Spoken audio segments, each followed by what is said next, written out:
Hello, and welcome to the Book Marketing Simplified podcast. I'm Jenn Hanson-dePaula. And I'm Marcus-dePaula.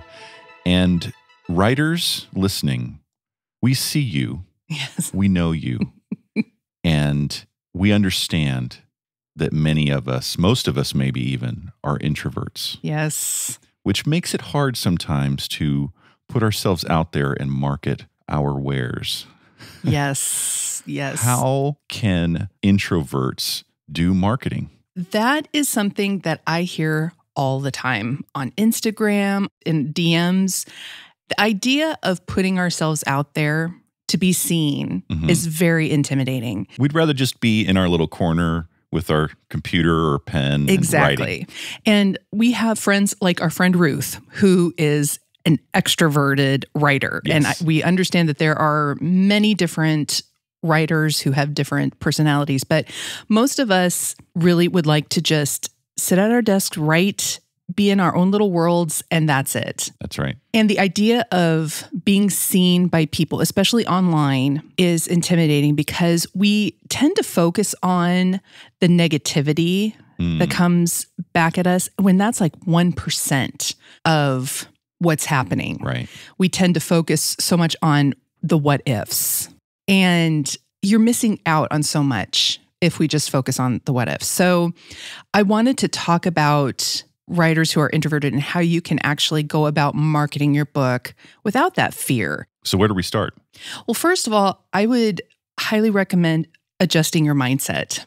If we are fearful of putting ourselves out there, or if we just focus on, well, I'm an introvert, I don't want to do this, really adjusting your mindset to think about all the possibilities of actually connecting with people that want to hear from you, Right. that are people just like you.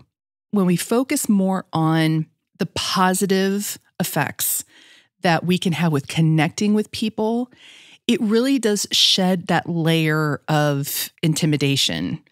And it's not a fix-all. It's not something that happens right away, but really adjusting your mindset is really the first step. Going into this with a positive attitude. Well, and the thing I think of is even as I'm writing, what is the purpose for this? Am I just getting this idea out of my head for my own personal satisfaction, or creating this story out of just my own personal creative endeavor? Or am I creating what I create, no matter what it is, whether it's a book or podcast or whatever, to actually have someone else hear me and see me? Yes. And that is scary for introverts, for sure. But I think you're right with the mindset, thinking even from the writing process and also from the post-creation process as you create things to connect with people on social media, that can be really helpful. Absolutely. And it's also not thinking about marketing as just shoving your book down someone's throat. Right. That's not what marketing is. There is a negative stigma about the word marketing. Yes. And we're trying to change that. Absolutely. And I think that old way of marketing of just buy my book, buy my book, buy my book, that's in the past. Yeah. We know that that doesn't work. We know that connecting with people works. We know that connecting with the right people works. So really looking at marketing as not a scary thing. It's about connecting. Right. And you mentioned earlier about the negativity. There is obviously a lot of negativity on social media. But to your next point, you don't have to worry about the negative response if you're focusing on connecting with the right person. Yeah, and that's why I talk about identifying your ideal reader as really the cornerstone of your marketing. Because when you know who you want to connect with, and if you're sitting there thinking, well, I can't nail that person down perfectly. I'm working with a client who brought something up that I can't believe that I didn't think of before, but especially if you're a fiction writer, writing a character. That's what you do as a fiction writer. She said, oh, so I need to write a character. Basically, I was like, yes. Yeah. And that just lifted the veil for her. Because when you write nonfiction, you know, okay, I have a client or I have someone that I know has a certain problem, and it's a little bit easier to formulate who that ideal reader is. Yeah. But for fiction, it's a little more convoluted because it might be someone completely made up. Mm-hmm. So creating a character of who this person that you want to connect with could be. And this can be a real person or it can be a made up person. Mm-hmm. This is not for your audience. This is for you as the author. This is, again, helping you adjust your mindset. Yeah. Because that person, even if they might not exist, it's helping you bring to life someone that you want to connect with, that you have things in common with. And it's more so you can focus on just talking to that one person, because not only will it make your social media posts and your marketing efforts more successful, but it's less intimidating talking to just one person that you know you have things in common with and that you want to connect with, rather than looking out at a sea of 10,000 people. Right. And trying to connect with all of them. Hearing you talk about these sort of strategies, I keep going back to, what would this be like if it was in real life? Mm-hmm. Is it easier for you to go into a room and find one person that looks like somebody you might relate to, Mm-hmm. you know, age, how they dress, what their hair is like, all that sort of stuff?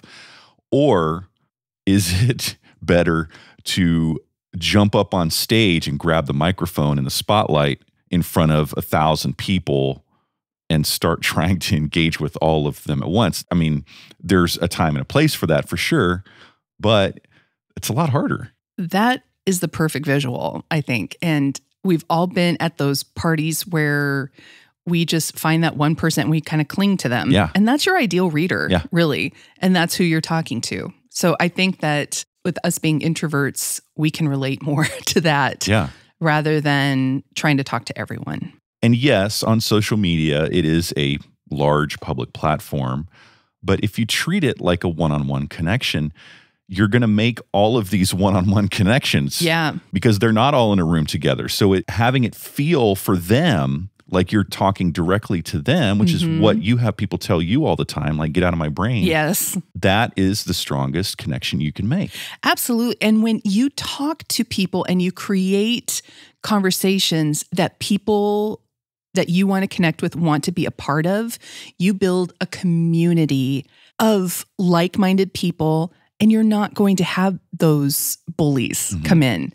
I have over 23,000 followers on Instagram, and I have had a handful maybe of people who have come in and said something negative. Right. And I just go in and I delete them. Yeah. You know, I block them because that's my page. And I want to cultivate a safe space for authors that I'm connecting with, readers, all that. That is something that you can absolutely do as well. Yeah. Haters gonna hate. Just ignore them and focus on the people that you want to connect with and that want to connect with you. Yes.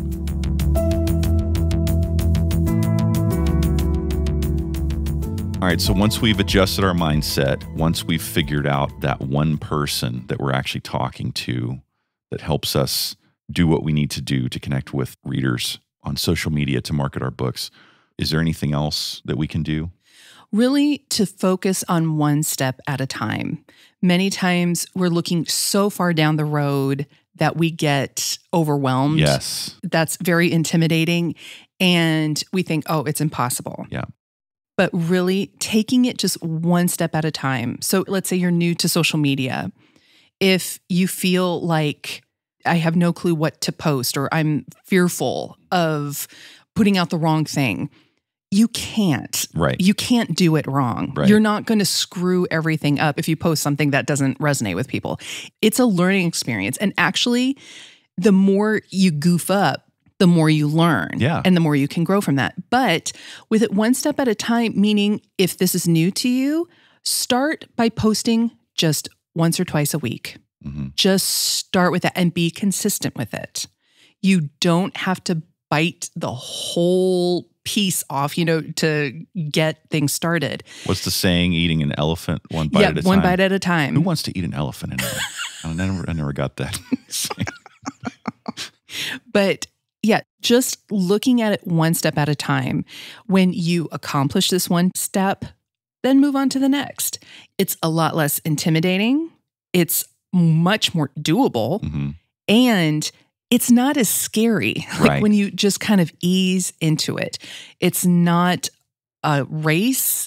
It's not something that you have to master overnight.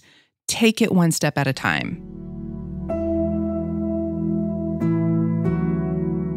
All right, so what is the make it happen moment for us introverts? What I would encourage you to do is to make a list of everything that you feel like you need to do and pick one thing. Right. Focus on just one thing. And then check it off that list. Yes. And move on to the next thing. Yes. And you need to remember that you don't have to do what every other author is doing. You do what feels right for you, your ideal reader, and your book. Exactly. You are not under any contract to do what everyone else is doing. Yeah. And especially if it feels gross to you, if you get that yucky feeling in your stomach, you don't have to do that. Do it. So focus on one thing, and that's it. Well, I can say as a fellow introvert, both of us are introverts. Mm-hmm. And I know many of our listeners are introverts as well, that we actually do love connecting with you all online. So please continue to send us questions. Let us know how things are working. Let us know if you're enjoying what we're saying, if you find it helpful or not. And one of our favorite ways to hear from you is to see a review of our podcast in your favorite listening app. So be sure to leave a review. Let us know what you think. And that also helps other new listeners figure out if this podcast will be helpful for them. Absolutely. And you're helping other authors when you leave a review for our podcast. Yes. We want to help as many authors as possible. So thank you for joining us, and we will see you next time.